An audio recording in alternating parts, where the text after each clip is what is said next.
New Fashion Era for lease or sale. For more details, contact 9966116399. గురుగారు ఈసారి నరక చతుర్దశి అలానే దివాళీ ఒకే రోజు వచ్చిందని అంటున్నారు. అమావాస్య ఈసారి 2 రోజులు ఉంది గురుగారు. సో ఈ సందర్భంగా అసలు ఏ రోజున దివాళీ జరుపుకోవాలంటారు, వాటి గురించి తెలియజేయండి. అలాగే ముఖ్యంగా అభ్యంగన స్నానం చేస్తే మంచిదని చెప్తున్నారు. దానివల్ల కలిగే శుభ ఫలితాలు ఏంటి, అది కూడా ఒకసారి మన ప్రేక్షకులకి తెలియజేయండి గురుగారు. తప్పకుండానమ్మా. చాలా ముఖ్యంగా తెలుసుకోవాల్సింది ప్రేక్షకులు ఏంటంటే, చాలా మంది నరక చతుర్దశి, దీపావళి, అమావాస్య అంటే జస్ట్ బాంబులు తెచ్చుకు కాల్చడం, మతాబులు తెచ్చుకు కాల్చడం, ఏదో బాణసంచా కోసం చేసే పండుగ తప్ప ఏమీ తెలియట్లేదు, చేయటం లేదు. ఫస్ట్ తెలిసినా చేయటం లేదు. చాలా తక్కువగా అరుదుగా ఇళ్లలో పెద్దవాళ్ళు ఈ ఖచ్చితంగా ఈ అభ్యంగన స్నానం చెయ్యాలి అని, నలుగు పెట్టుకు స్నానం చేయాలి అని నరక చతుర్దశి చెప్తూ ఉంటారు. కానీ అసలు ఆ అభ్యంగన స్నానం అంటే ఏంటో తెలియట్లేదు, అది ఎందుకు చేయాలో తెలియట్లేదు, అది చెయ్యకపోవడం వల్ల మనకి ఎంత దరిద్రం పట్టుకుంటుందో తెలియటం లేదు, ఎన్ని రకాలు మనం వదులుచుకోలేకపోతున్నామో తెలియటం లేదు. చాలా పెద్ద ఇబ్బంది అది. అయితే మన జీవితంలోనమ్మా చాలా చాలా చిన్న చిన్న పనులే పెద్ద పెద్ద గండాలని, సమస్యలని, దోషాలని పోగొడతాయి తెలుసా. కానీ ఆ చిన్న పనులను మనం నెగ్లెక్ట్ చేస్తున్నాం. కాలం మారిపోయింది, రోజులు మారిపోయాయి. ఈ మాలాంటి వాళ్ళు ఎవరైనా చెప్పినా చెప్పారులే చేదస్తాం, ఈ అభ్యంగరత్నాలు శుభ్రంగా షాంపూ పెట్టి స్నానం చేసి వచ్చేస్తాం అనుకుంటున్నారు తప్ప అందులో రహస్యం తెలియట్లేదు. ఫస్ట్ ప్రతిదానికి ఒక చారిత్రాత్మకమైనటువంటి పురాణ అంతర్గతంగా అద్భుతమైన రహస్యాలు ఉన్నాయి. అది ఖచ్చితంగా ప్రతి ఒక్కరు ప్రేక్షకులు ముఖ్యంగా తెలుసుకోవాలి. అయితే ఇంకా అసలు విషయం మీరు అడిగినట్టుగా ఈ సంవత్సరం 2 రోజులు ఒకేసారి వచ్చేసాయి. ఈ దీపావళి వచ్చేసరికి ఇది మొదటి కాదు, అప్పుడే 3-4 సంవత్సరాల నుంచి ప్రతి సంవత్సరం ఇదే రచ్చ. ఈ పంచాంగకర్తలేమో 2 రోజులు ఒకళ్ళొకలాగా రాయడం, కన్ఫ్యూజ్ అయిపోవడం. ఇది ఏంటంటే మధ్యాహ్నం రావడం, రాత్రికేమో అమావాస్య ఉండి తర్వాత రోజు రాత్రికి సంధ్యవేళకి లేకపోవడం, ఒకళ్ళేమో తర్వాత రోజు అనడం, ఒకరోజు ముందు రోజు అనడం. అమ్మ బాబాయ్ పెద్ద హడావిడిగానే ఉంటుంది. అయితే ప్రతి సంవత్సరం చెప్పినట్టుగానే దేనికైనా శాస్త్రం ప్రమాణం. ఏమిటి ఆ శాస్త్రం? ఇలాంటి సందేహాలు వచ్చినప్పుడు కొన్ని రకాల గ్రంథాలు ఉన్నాయి మనకి. ధర్మసింధువు అని, నిర్ణయ సింధువు అని, ఇలాంటి కొన్ని ప్రత్యేక గ్రంథాలు ఏం చేశారంటే ఇలాంటి నిర్ణయాలు చేసుకునేటప్పుడు కొన్ని తిథివార నక్షత్రాలకి సంబంధించినటువంటి పండుగలకి నిర్ణయాలు చేసుకునేటప్పుడు దేని ప్రమాణంగా తీసుకోవాలి అని అవి నిర్ణయం చేసాయి. వాటిని ఆధారంగా చేసుకున్నట్లయితే కనుక మనకి 20వ తారీఖున ముఖ్యంగా సోమవారం రోజున దీపావళి పండుగ చేసుకోవాలి అని. అంటే దీపావళి పండుగ ఏంటి చేసుకోవడం? అసలు దీపావళి పండుగ అంటేను అంటే తర్వాత రోజు చేసుకోవాల్సిన పండుగ ఏంటి, అపరాహ్నం వేళకి ఉంటే చేసుకోవాల్సింది ఏంటి, తిథికి సంబంధించినటువంటిది. అంటే మనం ఉల్కాదానం చేస్తాం, దాన్ని మనం దివిటీలు కొట్టడం అంటారు, అది వేరు. దీపావళి లక్ష్మీ పూజ చేయడం వేరు. బాణసంచా కాల్చడం, లక్ష్మీ పూజ చేయడం అంటే ముందుగా లక్ష్మీ పూజ చేసినాక సాయంత్రం అప్పుడు మనం బాణసంచకాయ ప్రతిరోజు ఏం చేస్తామంటే, ప్రతి దీపావళికి ఏం చేస్తామంటే అదే రోజు బాణసంచా కాలుస్తాం, అదే రోజు లక్ష్మీ పూజ చేస్తాం, అదే రోజు దివిటీలు కొడతాం, ఉల్కాదానం చేస్తాం. అలాగే ఏదైనా తద్దినాలు ఏమైనా వచ్చినా కూడా తిథిని బట్టి అమావాస్య ఏ రోజు అయిందో ఆ రోజు చేసుకుంటాం. ఇక్కడ విడిపోతాయి. ప్రదోషకాలంలో ఉన్నటువంటి అమావాస్యకి లక్ష్మీ పూజ చేయడం అనేటటువంటిది శాస్త్ర ప్రమాణం. కాబట్టి మనం దీపావళిని ముఖ్యంగా చేసే లక్ష్మీ పూజ మాత్రం 20వ తారీఖు సోమవారం అవుతుంది. మనం దివిటీలు కొట్టడం, దాన్ని ఉల్కాదానం అనడం, ఆ ఉల్కాదానం కానీ పెద్దలకి ఇచ్చేటటువంటి పితృపిండ ప్రదానాలు, తర్పణాలు లాంటివి కానీ, అమావాస్య పిండ ప్రదానాలు లాంటివి కానీ అవి మనకి 21వ తారీఖు మంగళవారం అవుతుంది అనమాట. దాన్ని అలా సెపరేట్ చేసుకోవాల్సిన పరిస్థితి వచ్చింది. ఇది ప్రధానంగా దీపావళికి సంబంధించిన విషయం. ఇక అసలు ఏంటి దీపావళి, ఏంటి నరక చతుర్దశి? అసలు నరక చతుర్దశి అంటే ఏంటి, ఎందుకు అభ్యంగన స్నానం చేయాలి, అభ్యంగన స్నానం అంటే ఏంటి, దానివల్ల ఎటువంటి దోషం పోతుంది? ఇది చాలా పెద్ద ముఖ్యమైనటువంటి విషయం. అయితే అసలు మనం దీపావళి ఎందుకు చేసుకుంటామంటే మనకు చెప్తారు పెద్దలు, మనం చాలాసార్లు వినే ఉంటాం, నరకాసురుడిని వధించడం శ్రీకృష్ణ పరమాత్మ సత్యభామ కలిపి. అయితే అభ్యంగన స్నానానికి దీనికి సంబంధం ఏంటి? ఇది విషయం. నరకాసురుని వధించడం బాగానే ఉంది, అభ్యంగన స్నానానికి లింక్ ఏంటి అంటే పూర్వకాలం ఏంటంటే కనుక అసలు ఈ నరకాసురుడు ఎక్కడి నుంచి వచ్చాడు అంటే కనుక పూర్వకాలం ఏమిటంటే కనుక హిరణ్యాక్షుడిని సంహరించడానికి సాక్షాత్తు విష్ణుమూర్తి వారే అవతారం ఎత్తాడు. నరసింహస్వామిగా అవతారాన్ని ఎత్తాడు. ఎత్తినప్పుడు ఏం చేశాడంటే కనుక ఆయన భూదేవిని వివాహం చేసుకున్నాడు. ఈ వివాహం చేసుకున్నటువంటి వరాహస్వామి అవతారం ఎత్తి, విష్ణుమూర్తి వారు వరాహస్వామి అవతారం ఎత్తి భూదేవిని వివాహం చేసుకున్నాడు. ఈ భూదేవిని వివాహం చేసుకున్న తర్వాత విచిత్రంగా ఏంటంటే సంధ్యవేళలో రమించుకున్నారు వాళ్ళిద్దరు. సంధ్యవేళలో రమించుకోవడం వల్ల పుట్టినటువంటి వాడు అసురుడైపోయాడు. వాడి పేరు నరకుడు. ఆడు రాక్షసుడు కాబట్టి నరకాసురుడు అని పిలుస్తున్నాం మనం. అలా పుట్టినటువంటి వాడు వరాహస్వామికి భూదేవికి పుట్టినటువంటి వాడి పేరు నరకుడు. ఓకే. అసంసంధ్య వేళ పుట్టడం, అసంసంధ్య వేళ రమించుకోవడం వల్ల పుట్టాడు కాబట్టి వాడు రాక్షసావత అంశగా తయారైపోయాడు వాడు. అంటే ఏంటి, చిన్నప్పటి నుంచి అందరిని హింసించడం, పాడు చేయడం, రకరకాల వ్యవహారాలు చేయడం, దేవతలనేమో విపరీతంగా ఏడిపించడం, మనుషుల్ని విపరీతంగా ఏడిపించడం, భూలోకంలో ఉండే 16 పుట్టాడు కదా మళ్ళీ. అదే కదా చెప్తున్నాను, ఇక్కడ ధర్మం అందుకనే తెలుసుకోవాలి మనం. ఎప్పుడు పుట్టాడు, ఇందాక చెప్పిన లాజిక్ చూసారా? ఎప్పుడైనా సరే అందుకని చూడండి, మనకి అసుర సంధ్య వేళలో శారీరకపరమైన భోగాలు చేసుకోకూడదు అంటారు. కారణం అదే. ఆ సమయంలో పుట్టినవాడు దేవతలకే పుట్టినా రాక్షస అవతారం ఎత్తాడు కాబట్టి మనుషులైనా ఎవరైనా సరే ధర్మం ధర్మమే. అయితే ఒకటి పురాణాంతర్గతంగా వాళ్ళు దేవతలై ఉండి అన్నీ తెలుసుండి సాయంకాలం వెళ్ళి ఎందుకు రమించుకున్నారండి అని అడిగితే, ఇలాంటి వాడు ఒకడు పుట్టకపోతే, ఇలాంటి వ్యవస్థ ఒక జరగకపోతే ఒక అవతారం రాదు కాబట్టి, వాళ్ళు అవతార పురుషులు కాబట్టి ఇవన్నీ వాళ్ళు క్రియేట్ చేసినటువంటి వ్యవహారం కావాలండి. మనం ప్రశ్నించకూడదు అక్కడ. కారణం ఉంటుంది, కారణభూతులు. ఒక కారణం సృష్టించుకుని వాళ్ళు పుడతారు కాబట్టి సంధ్య వేళలో రమించుకోవడం వల్ల అసురుడు పుట్టాడు. వీడు ఏం చేసేవాడు, 16,000 మందిని ఎత్తుకుపోయాడు. ఎత్తుకుపోయి ఆడవాళ్ళని ఎత్తుకుపోయి ఇంకా వాళ్ళని చెడిపోయడం మొదలుపెట్టాడు. ఆఖరికి ఇంద్రలోకానికి వచ్చాడు. అక్కడ ఉండేటువంటి వాళ్ళు కూడా ఒక ఇద్దరు పట్టుకుపోయాడు. ఇలాగ వీళ్ళందరినీ ఎత్తుకుపోతుండడం, అందరినీ పాడు చేస్తుంటే దేవతలు మనుషులు అందరూ కూడా కృష్ణ పరమాత్మకి వెళ్ళి మొరపెట్టుకున్నారు. అప్పట్లో కృష్ణ పరమాత్మ పరిపాలన చేసేవాడు అనమాట లోకాన్ని. మొరపెట్టుకుంటే కృష్ణ పరమాత్మ సరే మీరు అందరూ బాధపడుతున్నారు కాబట్టి వాళ్ళకైనా సంహరిస్తాను, యుద్ధం చేస్తానన్నాడు. అయితే ఇక్కడ ఉండే లాజిక్ ఏంటంటే, కృష్ణ పరమాత్మ వెళ్ళి యుద్ధం చేస్తే నగ్గడం. కారణం ఏంటంటే, వీడికి వచ్చిన వరం ఉంది. ఏమిటంటే, తన తల్లి చేతిలో తప్ప ఎవరి చేతిలోనూ నాకు మరణం రాకూడదు అని వరం పొందాడు ఈ నరకాసురుడు. అని చేతి ఇప్పుడు ఏంటి పరిస్థితి, కృష్ణ పరమాత్మ సంహరించలేడు.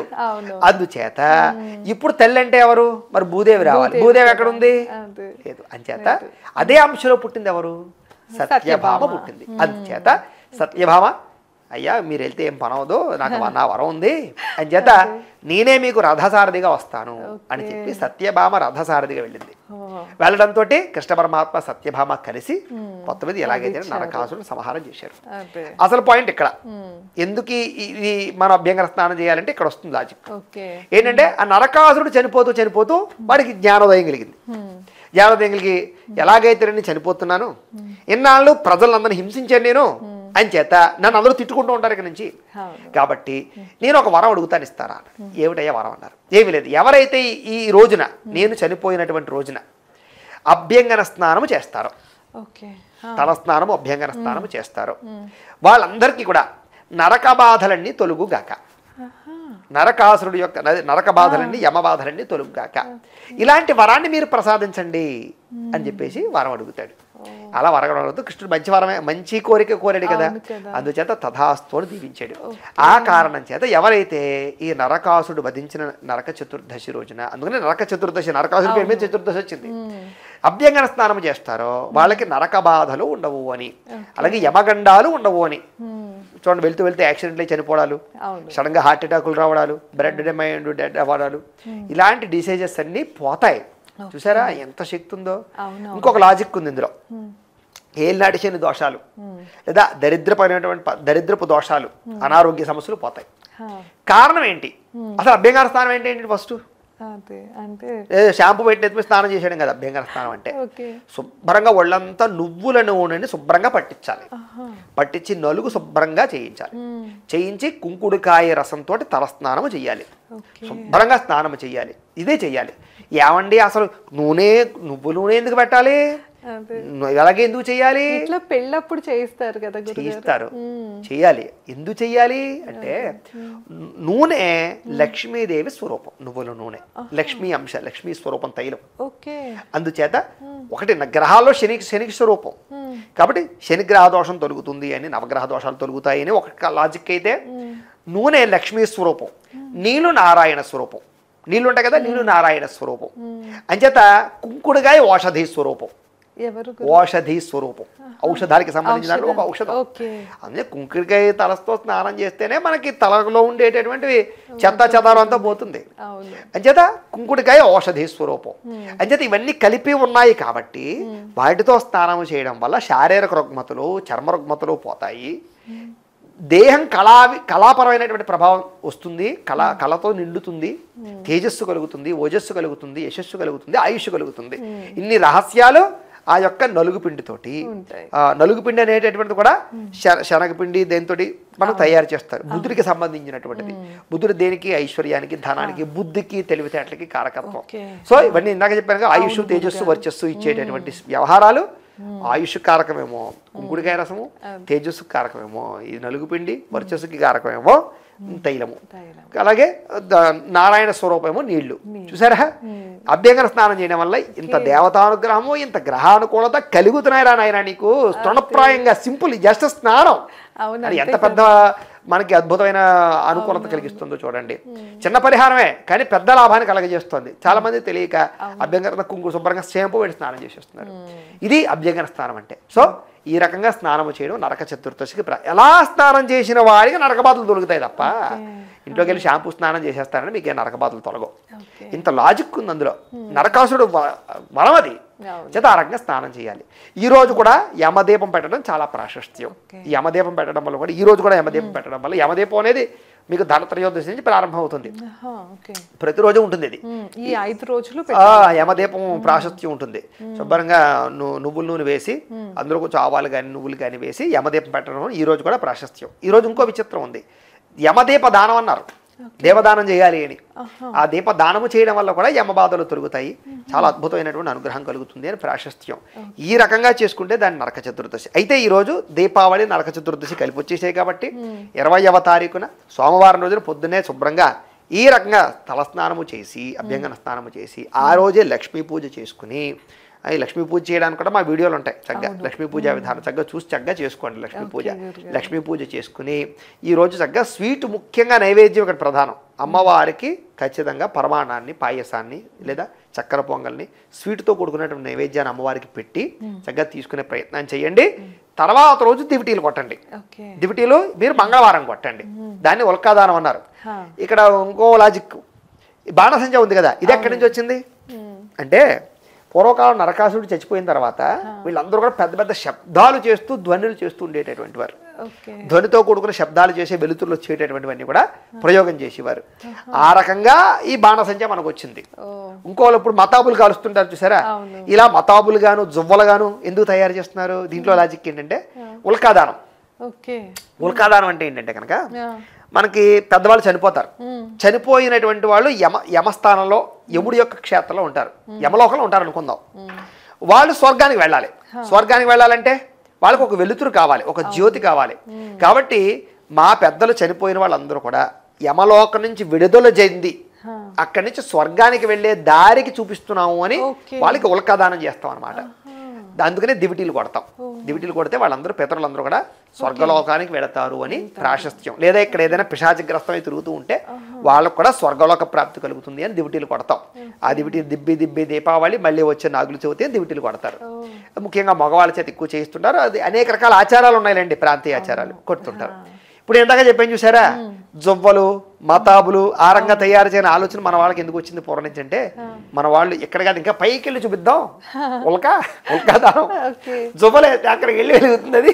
అది అక్కడి నుంచి అలాగే పితరులు స్వర్గానికి వెళ్ళిపోవాలండి. జువ్వలు, తారా జువ్వలు ఇలాంటి తయారు చేయడం, మతాబులు కలిసి ఇంకా బాగా జ్యోతిని ఇచ్చేసి వాళ్ళకి దారి చూపించడానికి అన్నట్టుగా ఈ బాణాసంచాన్ని తయారు చేశారు మన వాళ్ళు. అందుకనే బాణాసంచ ఎంత పొల్యూషన్ అయినా అంత అయినా మాలాంటి వాళ్ళం కాల్చుకోవద్దు అని చెప్పలేకపోతున్నాం. సరదా కాకపోతే మితిగా చేసుకోండి, అతిగా చేయకండి. దానివల్ల మనకే మీరు చూడండి, అతిగా కాల్చేస్తే పొల్యూషన్ మనం బాగా ఇబ్బంది పడతాం. కాబట్టి కొంచెం మితిగా చేసుకోండి, కాస్త వాతావరణాన్ని కాపాడండి. సాగ చేతులు కాళ్ళు కాల్చుకోకుండా దీపావళి చక్కగా చేసుకునే ప్రయత్నం చేయండి. అలాగే ప్రేక్షకులు కూడా ముందుగా చెప్పలేదు దీపావళి శుభాకాంక్షలు, లేటుగానైనా సరే దీపావళి శుభాకాంక్షలు. తప్పకుండా గురుగారు. సో విన్నారు కదా, నరక చతుర్దశి అలానే దివాళీ వాటి విశిష్టత గురించి, ముఖ్యంగా అభ్యంగన స్నానం ఎలా చేయాలి అన్నది చాలా క్లియర్గా చెప్పారు. దానివల్ల నరకం నుండి విముక్తి కలుగుతుందని కూడా తెలియజేశారు. ఇంకా మీకు ఏమైనా డౌట్స్ ఉన్నా, లేకపోతే ఎలాంటి సమస్యతో బాధపడుతున్నా కూడా, లేకపోతే మీ జాతకం చెప్పించుకోవాలన్నా గురుగారిని సంప్రదించాలి అంటే కింద గురుగారి నెంబర్ ఇస్తున్నాం. ఇదేనండి ఇవాళ వీడియో. మీకు కనుక ఈ వీడియో నచ్చినట్లయితే లైక్ చేసి షేర్ చేసి ఎలా అనిపించిందో మాకు కామెంట్ చేయండి. మరిన్ని ఇంట్రెస్టింగ్ వీడియోస్ కోసం మన ఛానల్ సబ్స్క్రైబ్ చేసుకోండి. ధన్యవాదాలు. నమస్కారం గురుగారు. నమస్కారం.